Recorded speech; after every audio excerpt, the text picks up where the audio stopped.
하나, 둘, 네, 오케이, 네. 자, 4장 25절부터 제가 말씀을 봉독해 드리겠습니다. 아담이 다시 아내와 동침하며 그가 아들을 낳아 그 이름을 셋이라 하였으니 이는 하나님이 내게 가인의 죽인 아벨 대신에 다른 씨를 주셨다 하며 셋도 아들을 낳고 그 이름을 에노스라 하였으며 그때의 사람들이 비로소 우리 함께 읽겠습니다. 여호와의 이름을 불렀더라. 아멘. 기도드리십시다. 존귀하시고 거룩하신, 그래서 피조된 존재로서 특히나 이 죄인된 인간으로서는 도저히 부를 수 없고 나아갈 수 없고 섬길 수 없는 여호와 하나님을 오늘 저희들 나의 아버지로, 우리 하나님 아버지로 부르면서 이렇게 이 시간에도 이대로 나와서, 내 모습 이대로 나와서 여호와 하나님을 송축하게 하시고 그 이름을 부르게 하시고 그 하나님 앞에 예배를 드리게 해주심을 감사합니다. 이 신령한 하늘의 이 복을 받은 저희들, 이 시간도 이 예배를 통해서 그 복을 내 심령 속에 인격적으로 그대로 충만히 누릴 수 있도록 성령 하나님 역사해 주옵소서. 우리가 얼마나 복된 자인 걸 알아서 이 시간도 그 하나님 앞에 주님을 힘입어서, 예수 그리스도의 보혈을 힘입어서 주님을 통하여 하나님과 이렇게 일체가 되는, 하나가 되는 이런 은혜로 저희들 이 예배를 드리게 해 주소서. 그래서 이 시간 그 하나님을 만나고 하나님의 실존과 인재 앞에서 나는 점점 애소해지고 그리고 없어지고 안 보여져 버리고 감춰져 버리고 오직 주님만 우리의 생명이 되어주시고 우리의 목자가 되어주시고 우리의 왕으로서, 우리 하나님으로서 우리의 길을 인도해 주소서. 우리가 살 수 있는 것은 내 힘으로 살 수 있는 건 어디까지나 한계가 있는 것 같습니다. 오 하나님, 우리가 살고 죽는 것 오직 여호와의 손에 있음을 온전히 신뢰하고 믿사옵나니 우리의 삶을 다스려 주소서. 하나님의 그 선하신 뜻 가운데 인도하셔서 우리를 향하신 거룩한 뜻이 온전히 이루어지도록 우리의 아집을 버리게 하시고 우리의 교만이나 그리고 우리의 어떤 주장들, 내 생각들을 자꾸만 내려놓고 주님으로 지배되어져서 주님의 다스림 속에 그 하나님의 나라의 그 은혜와 평강이 그리고 그 생명의 실제가 참 구체적으로 우리의 삶이 되어서 그 주님의 그 생명 안에서 우리들이 강건하고 늘 승리하는 우리의 인생살이게 해 주옵소서. 오늘 또 부족한 종이 또 귀한 하나님 말씀을 증거하려고 합니다만 하나님 아버지의 마음을 잘 깨달아서 잘 전해야 할 텐데 많이 부족합니다. 참 성령 하나님의 계시의 영으로 교통하셔서 이렇게 기록된 말씀을 통해서 하나님 아버지의 그 마음을 제대로 깨닫고 알아듣고 누릴 수 있는 그런 들을 수 있는 복된 기가 우리 심령, 우리 삶 가운데 누려지도록 은혜를 베풀어 주옵소서. 오늘 저희들 주의 몸된 교회로 모였습니다. 주의 몸으로 우리 모두를 아름답게 해주시고 강건하게 하시고 이 몸을 이루어가는 지체들 한 지체 어떤 경우에 어떤 처지에 있는 지체를 할지라도 주님의 몸의 지체에 없나니 아름답게 하시고 요긴하게 하시고 소중하게 하시고 영광스럽게 해 주옵소서. 그래서 주님의 교회가 주님의 몸으로서 영광스러워지도록 저희들을 잘 양육해 주옵소서. 몸을 이루는데 이렇게 여러 알게 모르게 이렇게 헌신하고 있는 주시는 사에 따라 섬기고 있는 지체들의 수고, 섬김, 나눔, 그 모든 축복의 손길들을 붙잡아 기억해 주셔서 저들의 모든 삶이 생애가 하나님의 복을 같이 나누고 누리는 데 있어서 늘 쓰임받는 축복의 통로가 되어지게 해 주옵소서. 이 시간을 인도해 주시고 이 시간을 통해서 주님이 의도하신 그 뜻을 이루어 주시기를 바라오며 우리의 생명 되시는 예수 그리스도의 그 이름 안에서 기도드립니다. 아멘.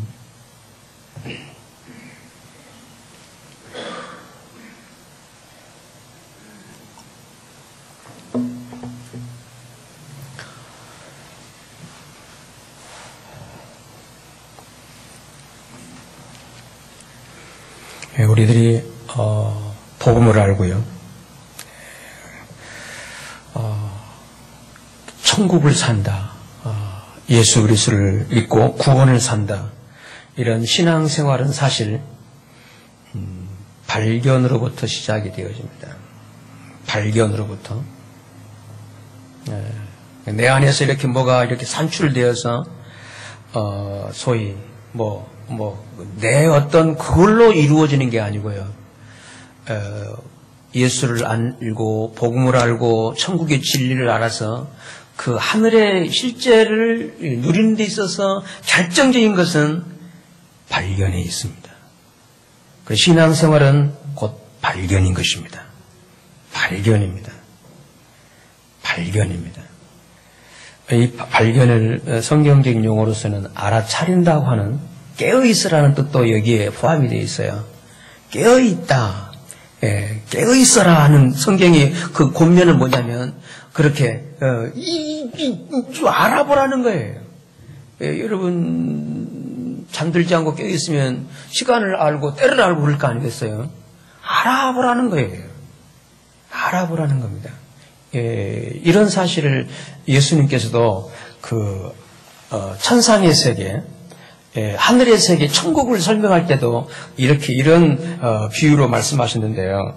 우리 방송실에 마태복음 13장을 좀 올려주실래요? 네. 제가 읽을게요. 천국은 마치 밭에 감추인 뭐와 같다 했습니까? 보알.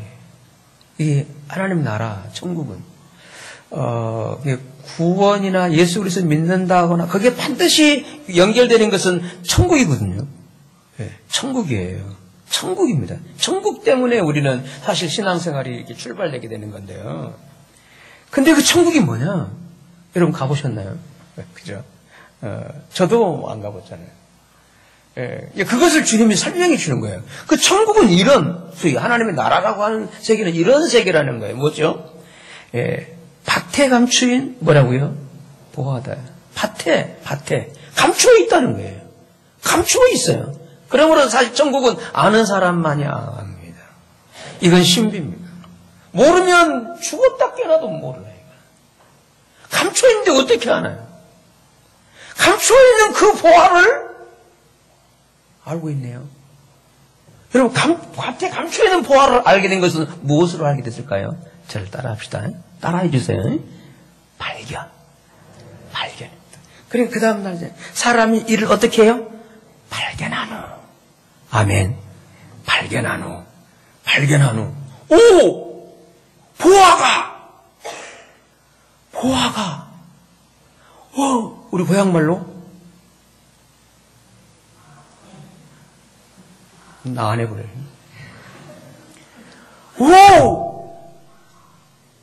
오! 이거죠. 발견한 후, 그 다음에 가서 자기의 소유를 다 팔아.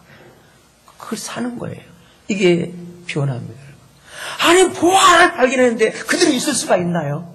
있는 거 없는 거 다 모아서 사버리지.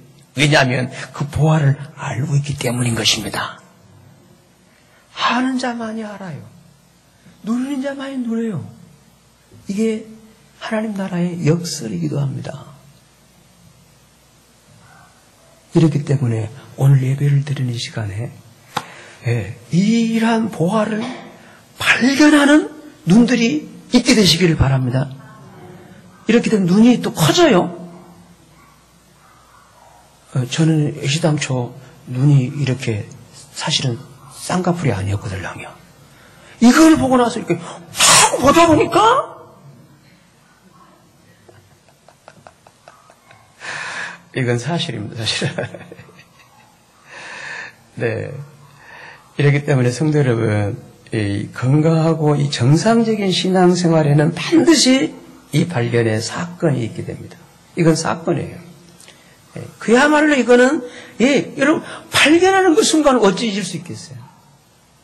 어떻게 이거를 이거 그래 사건이라는 거예요. 이벤트라는 거예요. 사건이 있습니다. 그래서 예수 그리스도를 내가 믿는다. 이 신앙의 본질을 내가 알았다. 이거는 분명히 사건입니다. 이건 사건입니다. 이런 사건이 오늘 이 시간도 있게 되시기를 주님의 이름으로 축복합니다. 여러분, 그래서, 오늘 주일 예배인데 그죠. 그리고 저 목사 설교하는 뻔한 거지 여러분, 그런 믿음으로 갖게 되면 그런 믿음으로 되어버리니까, 그런 믿음 가지 마시고, 이 말씀에 따라서 이 사건이 있는 시간으로 믿고 기대하시기를 바랍니다. 믿음대로 그잖아. 믿음대로예요, 사실은. 하나님 나라는 순전히 믿음대로입니다, 여러분. 내대로가 아니에요. 나대로가 아니에요. 믿음은 상대의 문제입니다.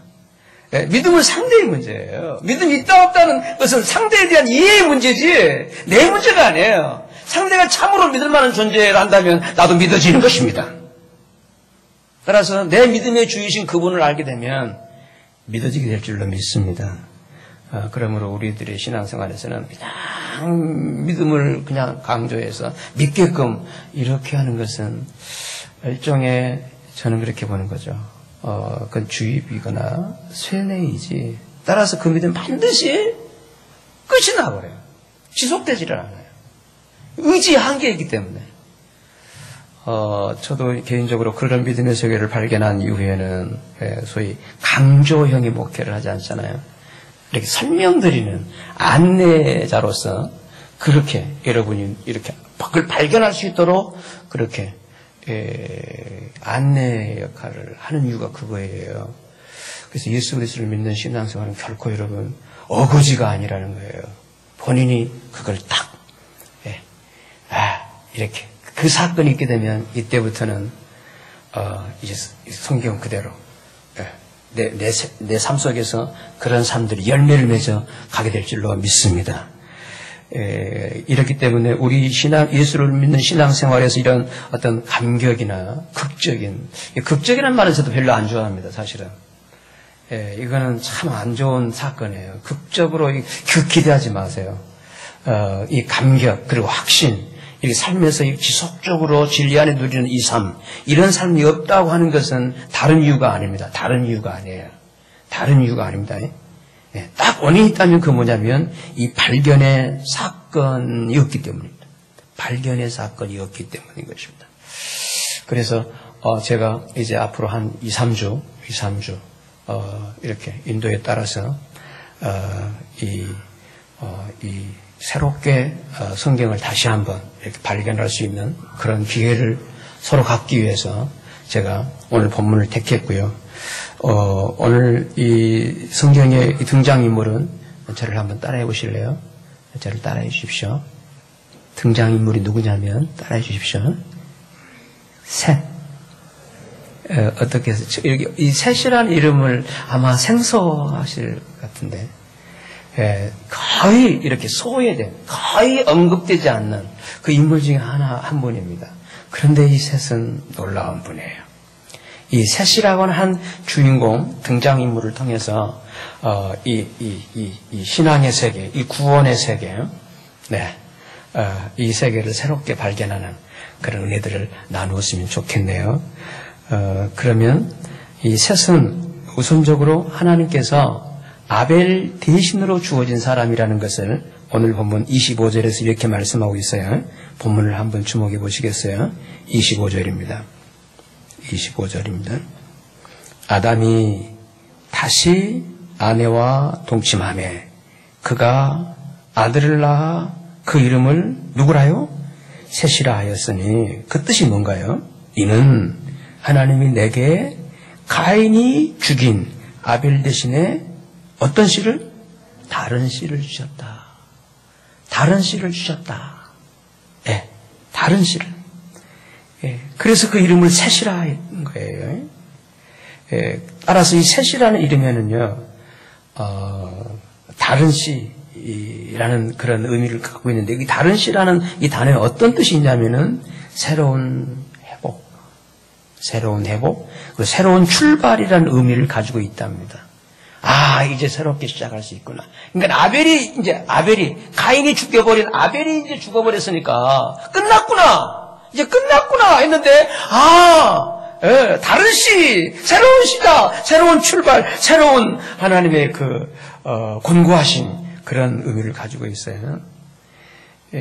그러므로 이 예배의 문제로 가인과 아벨 사이에서 벌어진 이 살인사건 뒤에 하나님께서 아담 가정에 다시금 이 예배를 회복할 수 있는 새 출발의 기회를 허락해 주신 그 증거로 이 셋을 태어나게 하신 것입니다.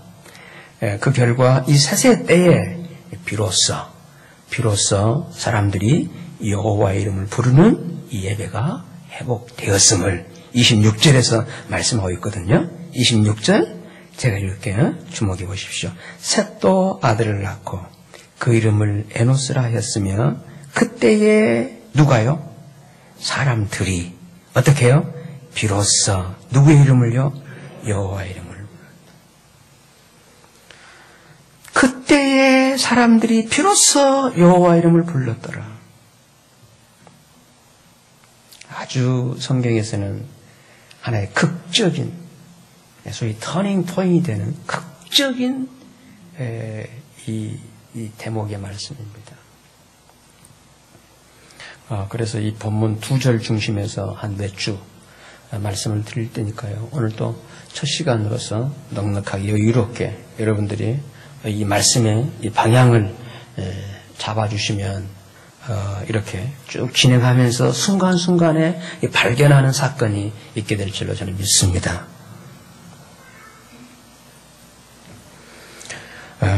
그렇다면 이 셋의 성장 배경은 어떤 환경에서 성장했겠다고 생각을 하시나요? 소위 셋의 성장 배경입니다.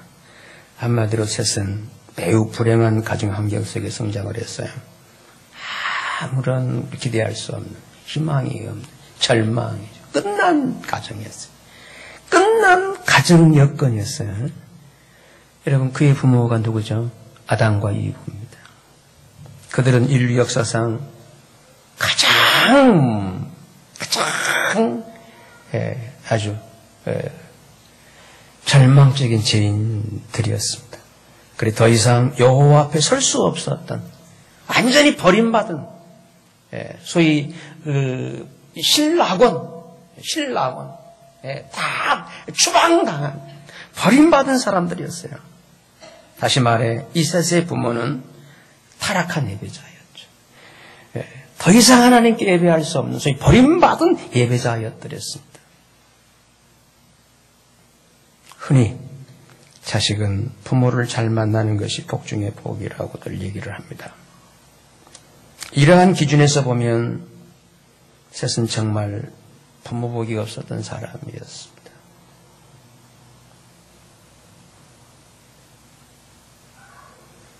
거기에다가 이 셋의 형들은 어떠했습니까? 셋의 형들. 첫째 형 이름이 카인입니다. 카인의 후예라는 말 들어보셨죠? 카인. 이 카인이 둘째 형 아벨을 돌로 쳐 죽여버렸어요. 무섭죠? 최초의 살인사건이었습니다. 그게 바로 아담 가정에서 일어난 거예요. 결국 이 셋이 태어났을 때는 둘째 형 아벨은 그의 옆에 없었고요. 그의 곁에는 평생 그 잔인한 무서운 살인자라고 하는 주홍 글씨를 달고 있는 가인뿐이었습니다.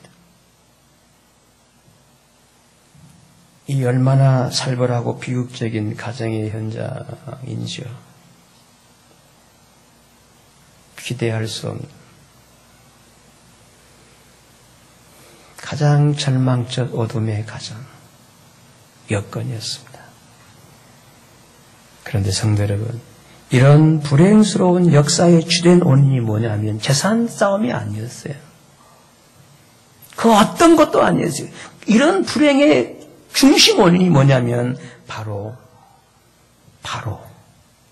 무슨 문제였냐면 바로 예배의 문제였습니다.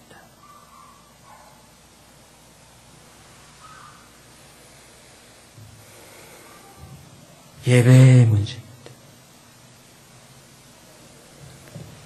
예배 생활에 실패한 카인이 올바른 예배자인 아벨을 시기해서 죽여버린 것입니다. 그것은 바른 예배를 드리지 못하도록 실패한 예배자가 바른 예배자의 목숨을 제거해버린 사건이었습니다. 물론 그 이면에는 하나님께 바른 예배를 차단해버리기 위한 사탄의 아주 지능적인 개입이 있었죠. 하여 사탄은 오늘도 하나님의 백성들로 하여금 바른 예배를 드리지 못하도록 예배의 편지를 계속해서 유도하고 있는 것입니다.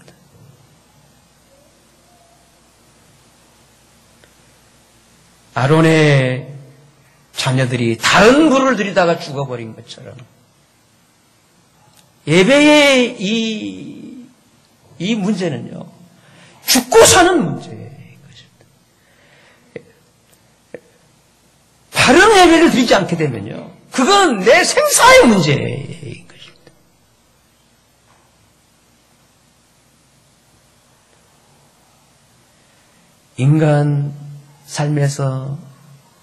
인간 삶이 파괴되고 무너진 그 근본적 원인을 우리들은 다른 곳에 두고 있잖아요. 그런데 이 성경 창세기는 그 근본 원인이 다른 문제가 아니라는 거예요. 저를 따라 하시죠. 예배의 문제예요.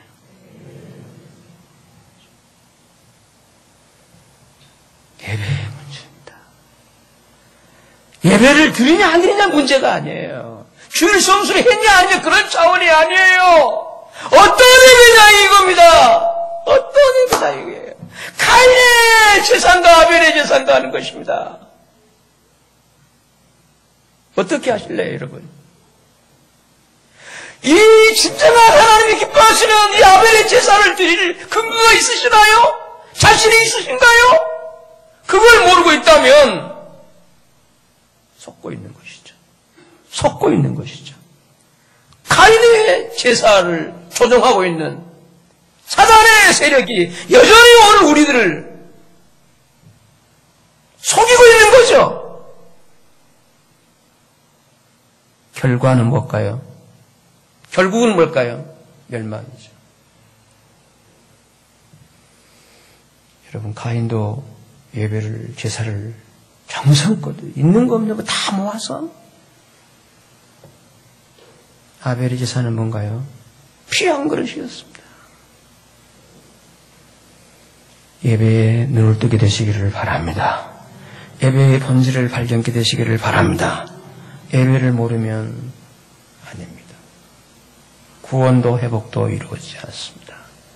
하여 하나님의 구원이나 하나님의 회복은 다 무엇의 회복이냐? 예배의 회복이 있었던 것입니다. 그 진리를 제가 성경을 통해서 이렇게 소개해 드릴 테니까요. 확인해 보시고, 아, 이거구나. 이렇게 서로 발견하는 그런 삶들을 누리십시오. 그러면 정말 복된 소위 아벨의 후손이 되는 거죠. 카인의 후예가 아니라. 성경에는 두 계보의 흐름이잖아요. 카인의 후예와 아벨의 후예입니다. 이 두 계보의 계속 흘러 여기까지 지금 이 자리까지. 카인의 후예는 아주 힘 자랑, 세상에서 성 쌓고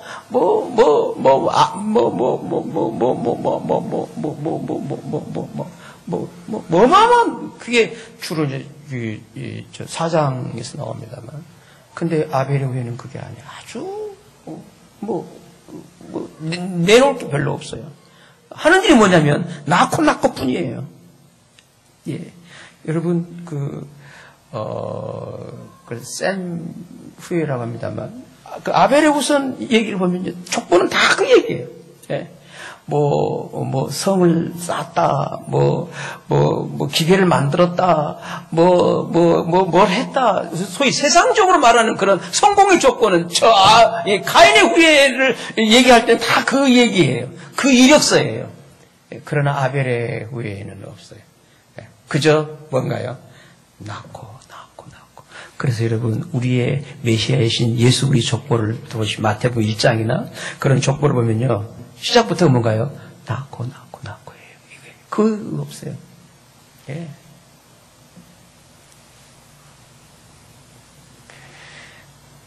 오늘 우리의 신앙의 그 본질의 문제가 바로 거기서부터, 이 예배에서부터 갈라지고 있다는 거죠. 예배에서부터. 이 참 예배를 모르면. 그런데 이 참 예배자를 가인이, 거짓 예배자가 죽여버린 거예요. 끝내버린 거예요. 이 참 예배를 없애려고요. 그 결과 여호와 앞에서의 예배가 무너져버린 거예요. 참 예배가 끊어져 버린 거예요. 하나님이 그토록 기뻐하시는 예배가 사라져버린 거예요. 참 예배가 죽어버린 거예요. 이 얼마나 절망적인 영적인 분위기인가요? 그렇다면 성도 여러분, 오늘 내 자신이 지금까지 살고 있는 이 예배 생활은 어떤 상태이신지요? 우선 한번 이렇게 생각을 해보시오. 이렇게 정리를 한번 해보십시오. 어디에 근거를 둔 예배자는 거예요? 소위 내 열심에 내 신앙에 근거를 둔 거냐? 아니면 그분이 원하시는 그 예배 거기에 근거를 둔 거냐? 이렇게 한번 점검을 해보셨으면 좋겠습니다. 매우 셋에 태어난 그 배경은 절망적 어둠의 분위기였습니다. 그런데 성도 여러분, 바로 이런 절망적인 가정에서 여호와 하나님께서는 새로운 씨를 나게 하셨습니다. 새로운 씨, 다른 씨를 나게 하셨습니다. 그 씨가 바로 셋이라고 하는 아들입니다. 아멘.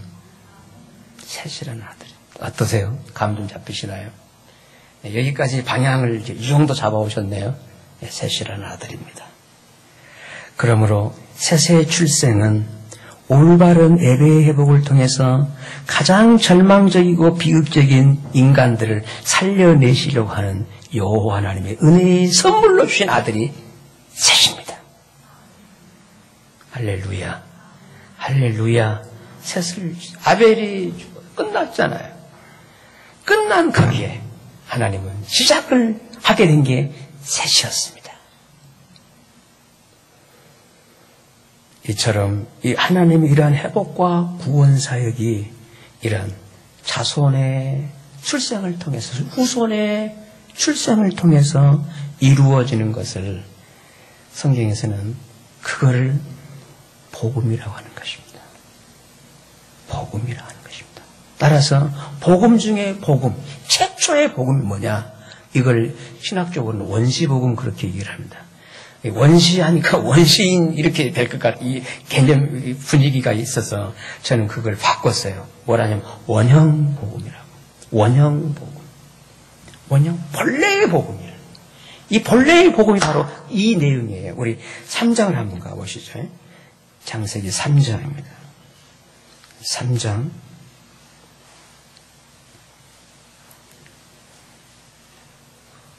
15절 말씀입니다.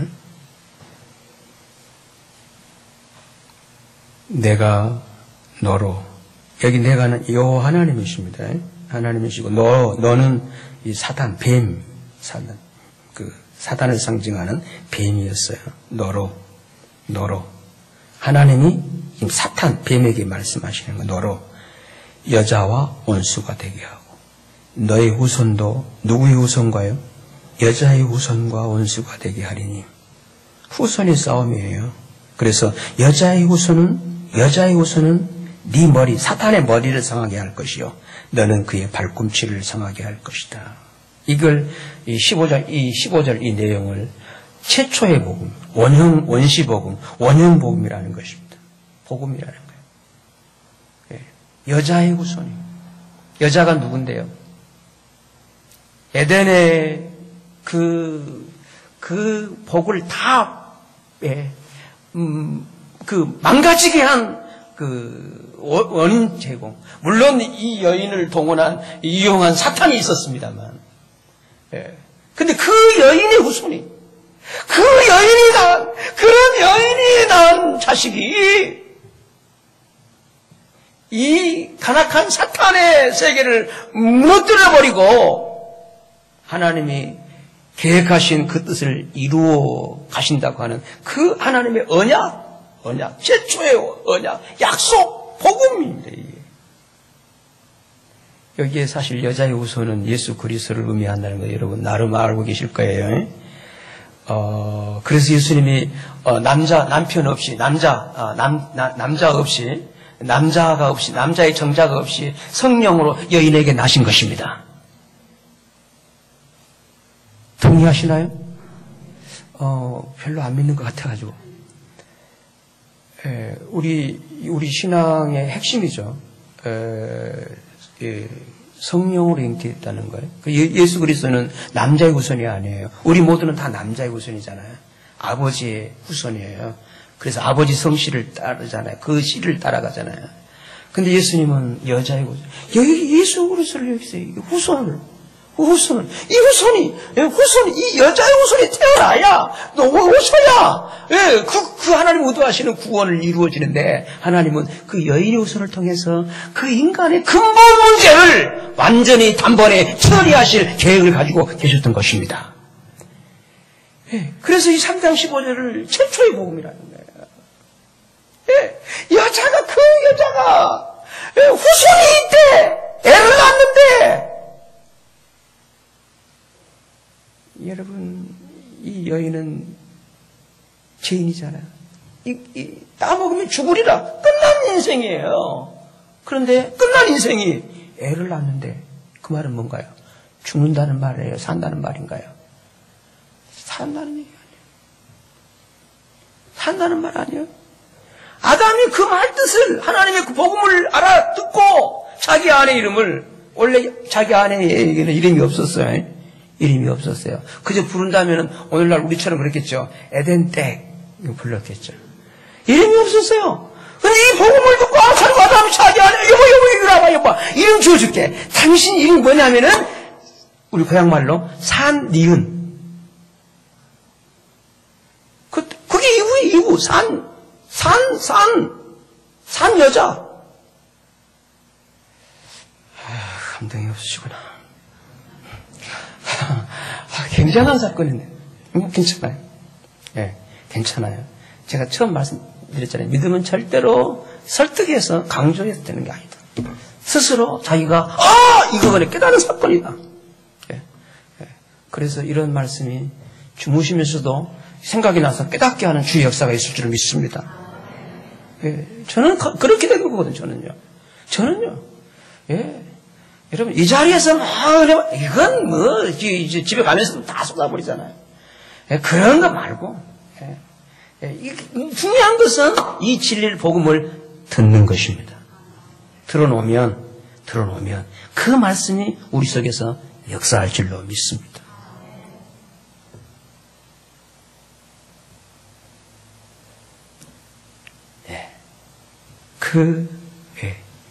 회복의 길이 뭔가요? 후손을 통해서, 자손을 통해서. 이걸 최초의 복음이라는 거예요. 그 다음 복음이 뭐냐면 4장 1절입니다. 4장 1절 가보십시오. 4장 1절에 누가요? 아담이 자기 아내와 어떻게 해요? 동침을 하며 하와가 뭘 했어요? 잉태를 했어요. 잉태를 했어요. 이거는 그래서 누구를 낳나요? 카인을 낳는 거예요. 낳고 누가 낳아요? 세상 이브가 애를 낳았대요. 이건 살았다는 말이에요? 죽었다는 말이에요? 살았다는 겁니까? 죽었다는 겁니까? 살았죠. 그 이름 그대로예요. 여러분, 하와 히브리 영어로 단어는 이브예요. 이브란 뜻은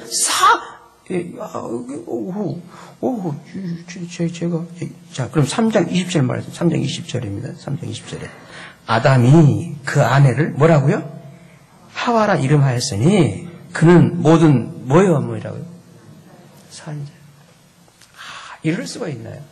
그래서 여러분, 제가 언젠가 아마 창세기 2장까지 이 에덴의 비밀이라는 주제로 쭉 몇 주일치 말씀을 드렸을 거예요. 그리고 스탑을 하고 이제 여러 다른 말씀을 여러분께 전해드렸는데요. 이제 이 다른 씨에 대한 이 비밀이, 이 뜻이 이해되어지는 그 시간쯤 되어서 다시 이제 창세기 3장으로 돌아가서 이 내용을 사실은 성경에서 가장 오해가 많고 이해가 안 되는 그 성경이 사실 3장입니다. 창세기 3장입니다. 저는 사실 창세기 3장을 이해하고 나서 비로소 하나님이 실패자가 아니구나. 놀라운 하나님이구나. 예, 그때 이제 비로소 그분과의 인격적 관계를 갖게 되었거든요. 그래서 그때 이렇게 다시 다른 시의 메시지가 맞춰지면 아마 3장으로 와서 이런 내용들을 말씀을 드리겠습니다. 아담이 자기 아내를 이브, 하와라고 이름 지은 것은 산자의 조상이라는 거예요. 살아. 생명의 조상. 산자의 의미.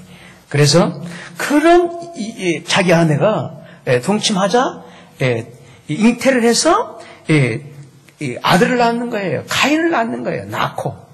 여러분 저를 따라서 나코. 이 나코는요.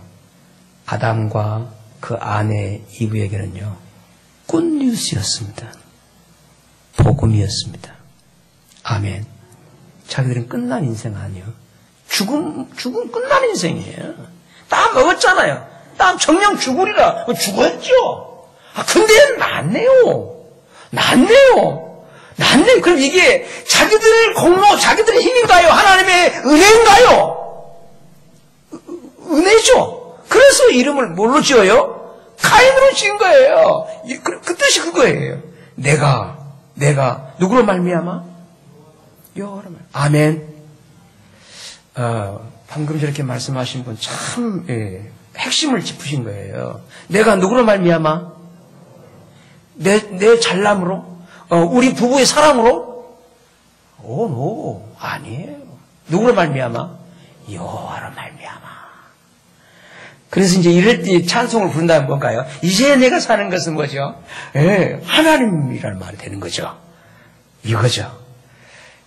여러분, 이게 은혜를 아는 사람들의 모습이에요. 진짜 은혜를 알죠. 그래서 이름을 가인으로 지은 거예요. 그 이름은 고백이에요. 특히 히브리어는 특히나 그렇습니다. 의미를 담고 있는 거예요. 가인 고백이 무슨 고백인가요? 세상에 내가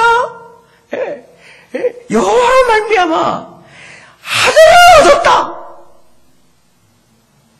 그만해버릴 거예요. 오늘 매일 성경하신 분은 아실 거예요. 사무엘상이잖아요. 이 사무엘상 말씀의 시작은 부림의 여성 한나의 그 아픔으로부터 시작되잖아요. 참 놀라운 얘기예요. 이 부림의 여성, 이 절망이죠. 끝난 인생이에요. 여인으로서는 끝나요. 남편이 그렇게 사랑해줘도요, 그게 안 와닿아요. 와닿지는 않아요. 하늘 품고 하나님의 통곡하며 기도하잖아요. 무슨 일이냐? 무슨 의미냐? 사사시대의 끝이 그런 거예요. 이스라엘 백성은 끝난 족속들이에요. 더 이상 희망이 없는, 소위 여인으로서 도저히 아주 소위 부림의 민족, 끝난 인생, 생명이 끝난 인생이에요. 그런 역사 속에, 절망의 역사 속에, 비극의 역사 속에 하나님의 은혜가 시작된 것입니다. 그 시작이 사무엘의 출생인 것입니다. 할렐루야. 사무엘의 출생. 사무엘을 통해서 다윗이 세워지고 이렇게 하나님의 다스림이 그 민족, 그런 민족.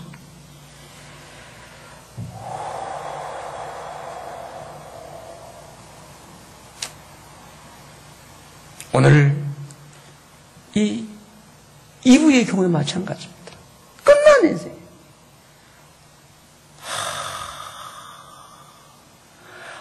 근데 잉태를 했어요. 더 나아가 아들을 주셨네요. 여호와는 풍남했다. 복음이죠. 아멘. 복음이죠. 그리고 아벨로 끝나는 게 죄송합니다. 가인으로 끝나는 게 아니라 2절 말씀 보면 4장 2절입니다. 함께 읽으시죠. 시작. 그가 또 가인의 아우 아벨을 낳았는데 아벨은 양치는 자리였고 가인은 농사하는 자리였더라. 이렇기 때문에 성도 여러분, 한 아기를 임신하고 잉태하며 출산한다고 하는 것은 이렇게 인간을 살려내기 위한 하나님 구원의 성취 과정이에요. 그 성취, 하나님의 성취의 모습을 이러한 이 출산, 이 후손이라고 하는 이 사건으로 이렇게 증언하고 있는 거예요. 보여주고 있는 거예요. 따라서 우리 가정에서 아이를 출산해서 키우고 기른다고 하는 것은요, 단순히 생리학적이나 유전적인 과정만이 아니라 하나님께서 계획해 놓으신 구원 사역을 이루어내기 위한 매우 성스러운 사역이라고 할 수가 있는 것입니다. 때문에 이 하나님 구원의 핵심에는 이 족보의 메시아 족보의 기록처럼 언제나 낳고가 계속 이어지고 있는 것입니다. 그런데 여기에서 이게 웬일입니까?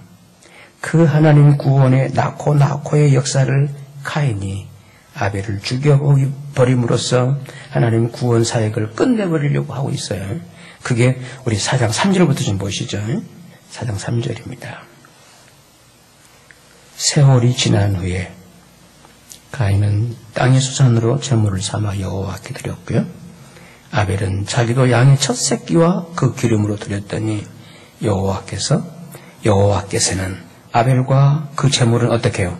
연락하셨으나 가인과 그 제물은 연락하지 아니하신지라. 이때 가인이 심히 어떻게 해요? 분해서 안색이 변하니. 그러므로 오늘 여러분께서도 예배를 잘 드리면 나가시는 모습이 환할 줄로 믿습니다. 그런데 예배에 실패하면요, 안색이 어두워질 수 있으니까 예배 잘 드리시기를 바라요. 아멘. 예. 아멘 하는 분에게 이런 은혜가 있을 줄 믿습니다. 저도요, 이 예배를 잘 이렇게 의도대로 잘 드리고 나면요, 아주 얼굴이 얼마나 미남인지 몰라요. 근데 소위 죽을 섰다. 거울 보기 싫어요. 예. 물론 더더군다나 여러분 만나는 건 더더군다나 힘들고요. 예. 가인이 지금 안색이 변한 거예요. 예배 실패해가지고요. 예. 가인이 심히 분하여 안색이 변하니. 6절입니다. 여호와께서 가인에게 이르시되 네가 분하여 하면 어찌미뇨, 안색이 변하면 어찌미뇨. 7절입니다. 네가 뭘 행하면 어찌 낯을 들지 못하겠느냐. 예, 선을 행치 아니하면 뭐가요? 죄가 문에 엎드린다. 죄의 소원은 네게 있으나 너는 죄를 뭐예요? 다스릴지. 그럼 여기서 성도 여러분, 7절에서 선이 뭐겠습니까? 선을 행하는 게 바른 예배를 드리는 것입니다. 이것입니다. 바른 예배만 드린다면 죄도 네가 다스릴 거라는 거예요.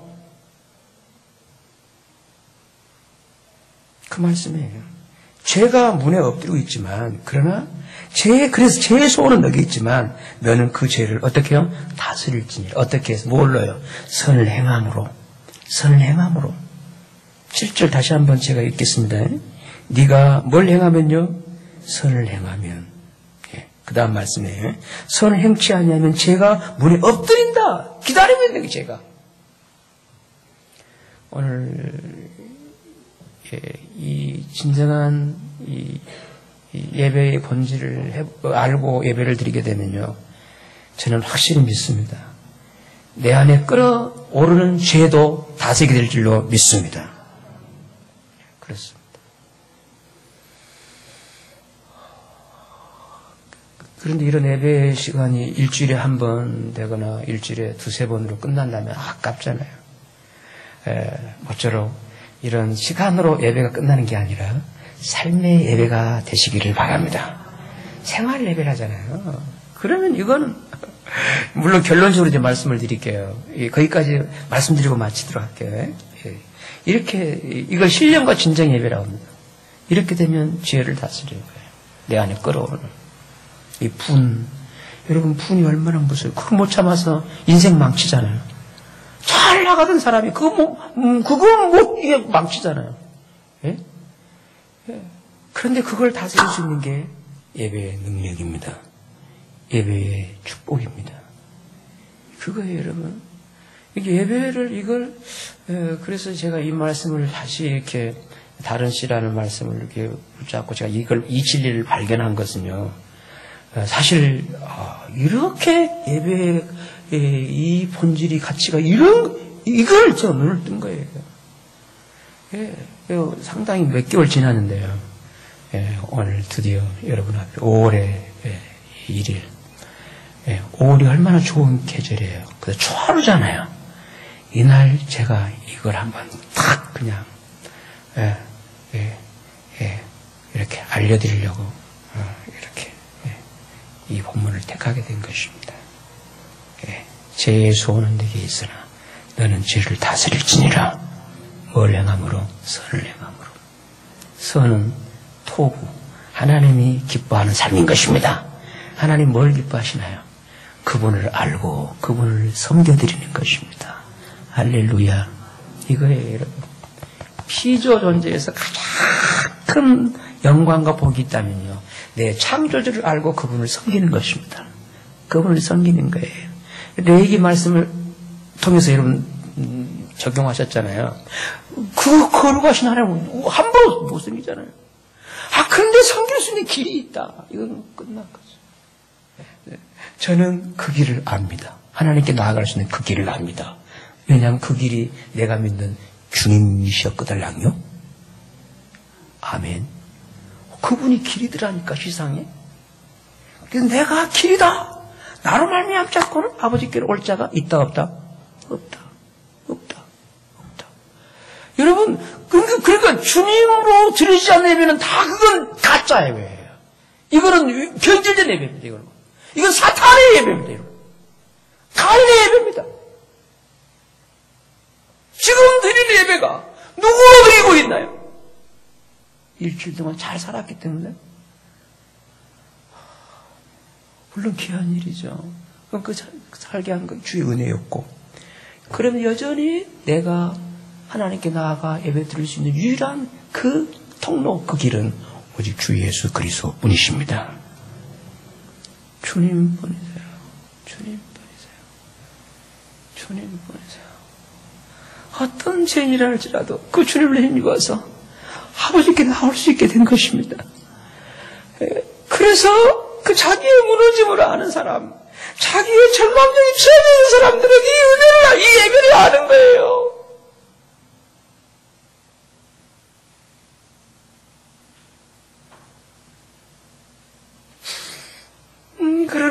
그러나 자기를 과시할 수 있는 여건이 있는 분들은요, 이 예배의 감격을 몰라요.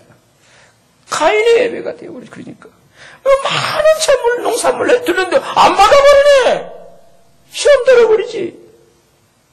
따라합시다. 시험 들었다. 안 하는 분들은 완전 들었다. 그 시험 드는 거예요. 안 해서가 아니라 한 것 때문이라니까요. 잊지 마세요. 무엇을 하느냐는 거예요. 이게 우리의 시험이에요. 사탄은 자꾸 네가 해라. 주님 뭐라고 말씀하나요? 네는 안 된다. 나로 해라. 이것이죠. 이 진리입니다. 예.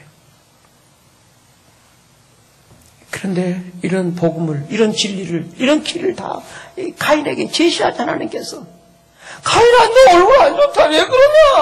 선을 행하면 그럴 수 있냐? 최소한이 있다. 그런데 선을 행하면 너는 죄를 다스린다.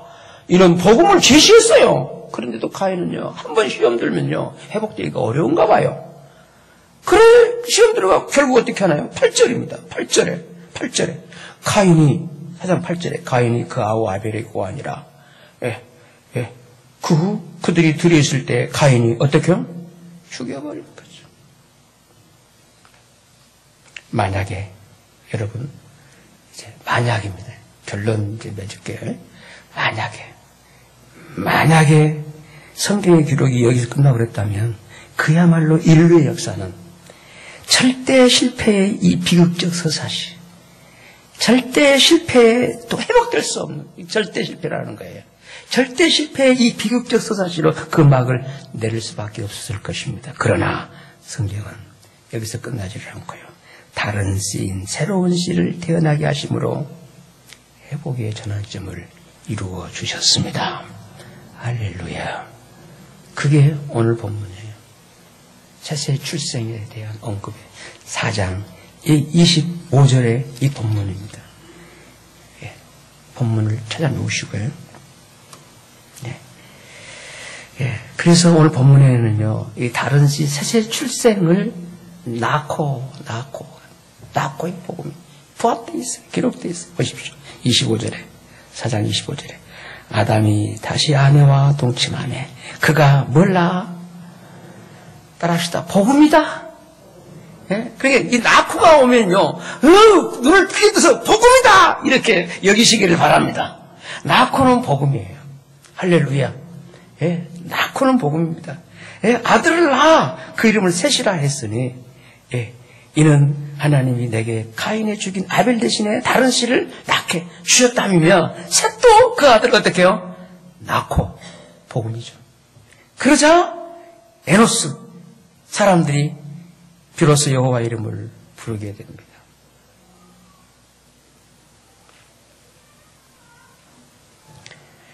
그러므로 이런 출생, 이 셋의 출생은요, 이 절망의 현 처지에서 이런 셋의 출생은 훗날에 여인의 후손인 예수 그리스도가 태어나도록 하시려는 하나님의 작업이었고 예표yok 상징이었고 그분의 일하심의 결과였습니다.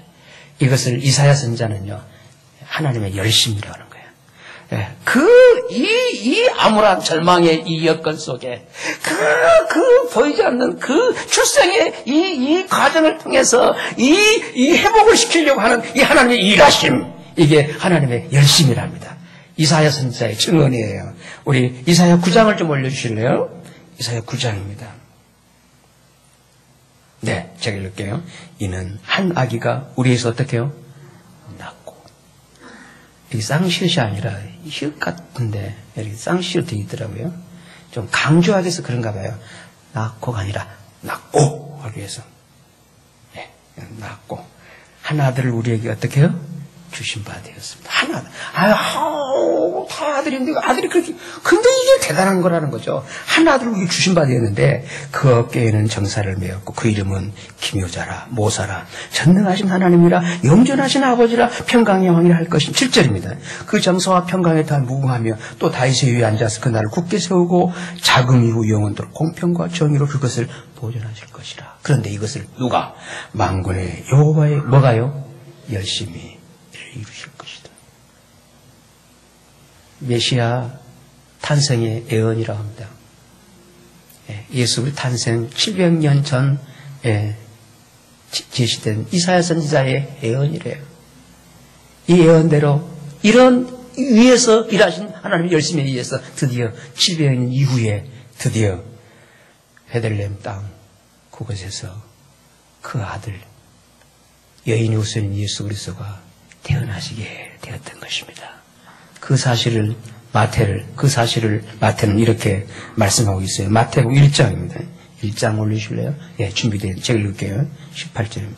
예수 그리스도의 나심은이라 아니라 그 모친 마리아가 요셉과 정혼하고 동거하기 전에 성령으로 잉태된 것이 나타났더니 이 일을 생각할 때 주의 사자가 현몽하여 가로되 다윗의 자손 요셉아 내 안에 데려오기를 무서워 말라. 저에게 잉태된 자는 뭘로 됐다고요? 성령으로 된 것이라. 21절에 누구를 낳으리뇨? 아들을 낳으리니. 할렐루야. 복음의 본질입니다. 낳는 것입니다. 낳는 것입니다. 후손의 복입니다. 후손을 통해서 나를 향하신 그 뜻을 이루고 가시는 것이에요. 아들을 낳으리니 이름을 예수라 하라. 예수라 하라. 이는 그가 자기 백성을 저희 죄에서 어떻게 해요?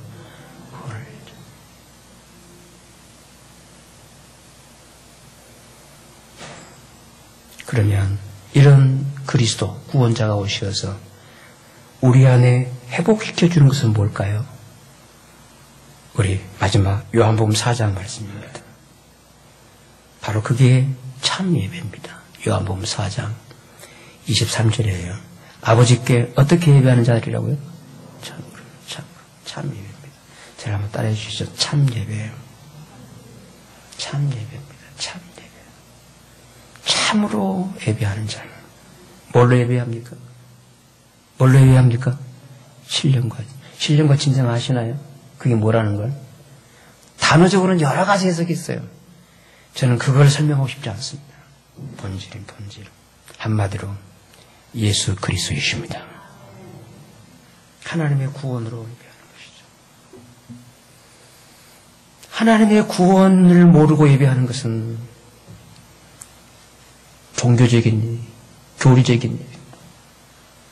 참으로 예배하는 사람들은 신령과 영으로 예배합니다. 신령과 진정 같은 말이에요. 여기 신령, 진정 그 어근은 다 같습니다. 그래서 곧 이때라 아버지께서 이렇게 자기에게 예배하는 자들 어떻게 해요? 기다리고 계시죠. 이렇게 예배하는 자 찾으시는 거예요. 이 예배자를 여호와 하나님이 이 예배자를 찾으십니다. 이 하늘 같은 예배자를 찾으시는 거예요. 이 아벨의 제사를 회복시키사세 이 예배. 24절입니다. 그 예배가 어떤 예배인가요? 하나님은 영이시니 예배하는 자가 뭘로 예배한다고요? 여러분 하나님은 인간이 아니세요. 예? 영이십니다. 영이에요. 영이 보이나요? 어떤 틀에 있나요? 없나요? 영이시잖아요. 영이잖아요. 영. 저도 설명이 어려워요. 그냥 표현 그대로 영이십니다. 영이시. 그렇기 때문에 예배하는 자는 뭘로요? 신령과 진정으로 영으로 예배하는 것입니다. 아멘. 영으로. 여기는 누구 계세요? 주님이 영이십니다. 내가 너에게 이른 말이 영이요 말씀이 생명입니다. 주의 생명은 영이에요. 영. 육적이지 않습니다. 육은 내 생명이고요. 주님의 생명은 영이십니다. 영이십니다. 주님을 모시고 주님을 믿고 산다면 영이셔야죠. 영이셔야죠. 영이해야죠. 영이해야죠. 내가 아니어야죠. 주님이 해야죠. 오직 주님이 해야 합니다. 늘 아버지 앞에 나올 때마다 주님이시기를 바랍니다. 영이시기를 바랍니다. 왜냐하면 우리 하나님 아버지는 영이시기 때문입니다. 아멘. 영이에요. 여기는 순서에 매이지 마십시오. 시간에 매이지 마십시오. 날짜에 매이지 마세요. 날마다 주님으로 아버지께 나아가시기를 바랍니다. 예, 아버지께 예수 피를 흘린다 성소에 들어갈 담요는 것도 아니요. 권세는 것도 아니요. 아니 근데 그 권세를 왜 사용 안 씁니까? 미안해서요? 하나님을 번거롭게 할까 봐서요? 안 그래요. 하나님 아버지는 당신의 피조물인지라 날 보고 싶어하는 거예요. 예? 여러분 당신의 자손인데 얼마나 보고 싶겠어요?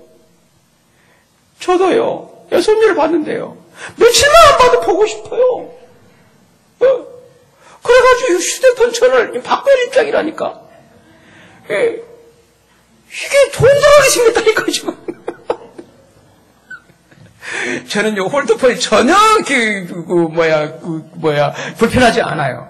그런데 이게 지금 고민이네요. 근데 하여튼 끝까지 버티려고 합니다. 그래서 집사람 끌고 이제 보는데 그걸 가지고 안 보여주는 거예요. 자기만 보고. 여러분 하나님 아버지 나를 얼마나 보고 싶어 하겠냐는 거예요. 세상에 당신이 낳은 생명이잖아요. 네? 이걸 어떻게 표현하겠어요? 이게 하나님 마음이에요. 창세기 에덴부터 그렇게 보고 싶어 하는 거예요. 근데 그걸 방해하는 세력이 사탄이었다는 거예요. 다른 걸 정보를 넣어준 거예요. 비슷하지만 이게 유혹이었죠. 하나님은 영이시기 때문에 이렇게 늘 주님으로 하나님을 찾게 되면 그곳이 주님의 임마누엘 함께 하시는 임재 현장이 될 줄로 믿습니다. 진실로 그래요. 저는 이 부분에 계속 그 사람을 추구하는 거예요. 신령과 진정 예배, 그 주님으로 예배하는 거. 이때 25절에 이렇게 말, 여자가 메시아가 오시면 그분이 다 우리에게 이걸 알려줄 것입니다. 25절 내용이에요. 근데 26절 여기 주님 말씀하십니다. 예수께서 이르시되 너에게 말하는 내가 누구라고요? 크다. 내가 크다. 예. 내가 그라는 말은 성경에 굉장히 중요한 단어입니다. 에고의 의미. 내가 하나님이다 그 뜻이에요. 내가 크다. 예. 내가 에임이 크다. I am. 영어로는 영어를 쓰면 좀 I am. 내가 크다. 예. 내가 크다. 그러니까 뭔가요? 그 얘기는? 예. 그 주님이에요. 그 주님 안에서 하나님을 바로 이렇게 바로 주님과 대화하고 주님을 아는 게 예배인 것입니다. 이거예요. 그게 수가성의 우물가의 예배였습니다. 이게 신령과 진정의 예배였습니다. 오늘 내 안에 이 신령과 진정의 참 예배가 회복되어지는 좋은 계절, 좋은 생애의 시기를 주님의 이름으로 축복합니다. 기도하시죠. 예배의 회복입니다. 다른 씨라는 말은 색다른 또 다른 그런 내용이 아니라 바로 하나님의 그 타고나시는 그렇게도 기뻐하시고 기대하시는 그 예배의 회복, 참 예배의 회복이 있습니다. 내게 이 예배의 회복을 이루실 분이 누군가? 다른 씨이신 예수 그리스도, 이 새로운 생명이신 예수 그리스도, 그분 안에서만 회복되어지는 것입니다. 주님을 통해서 내가 그 주를 믿고 있기 때문에 그 주님을 통해 내 안에 신령과 진정의 참 예배가 회복되어지고 사라지기를 위해서 우리 함께 같이 합심해서 기도를 드리시겠습니다.